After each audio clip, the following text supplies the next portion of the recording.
think 19th century was about the Industrial Revolution, about electricity, about disrupting the agricultural society and making it more advanced. The 20th century was about physics and engineering to do more things easier in our everyday life, from refrigerators to washing machines. How convenient. And the 21st century is definitely the digital age. It's the internet.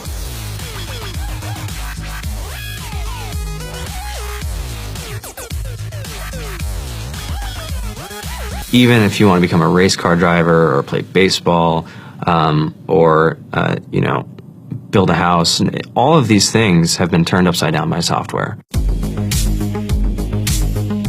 The LettuceBot is a robot that can sense its environment. Every single hour, this LettuceBot is seeing 1.5 million plants, and it's taking individual action on those plants. We enable lettuce growers to have higher yields in their field by helping make it cheaper, by helping produce food in a more sustainable way. And that wasn't previously possible without computer science and technology.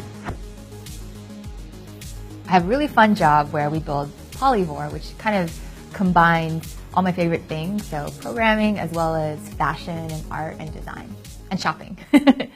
Half the products you use these days are software products that you play with on maybe your phone.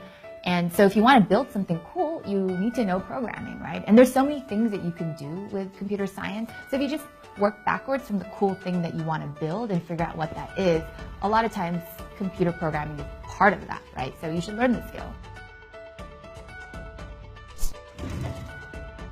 It's really exciting right now. The technology that we're developing right now is going to be used by your doctor in the next decade. When you come into the office and you're sick, the doctor is going to be like, all right, spit in this cup.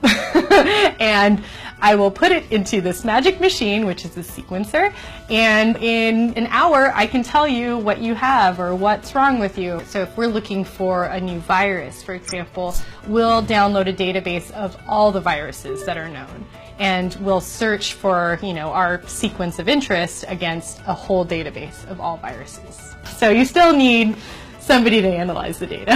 The computer is not smart enough yet. Our software helps people save energy and thereby reduce their carbon emissions. To date, we've saved over 8 terawatt hours, which is the equivalent of about 1.1 million cars on the road.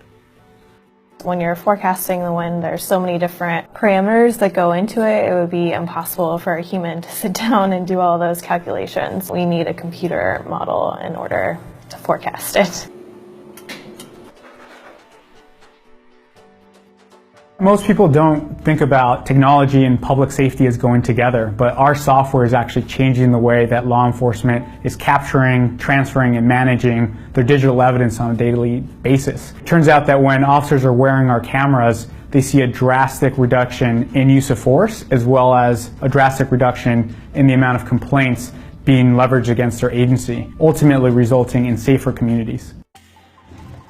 The merging of art and technology is getting more and more significant now because computers and software are such an integral part of our lives day to day. People are realizing that it can be quite creative to take this medium of computers and create incredible works of art.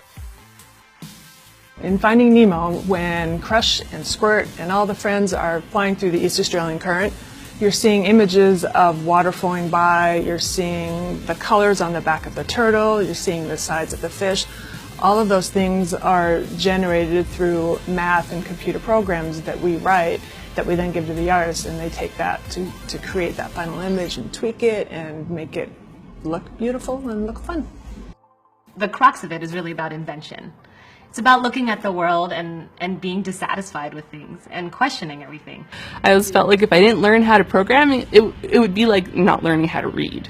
The future would just be closed to me.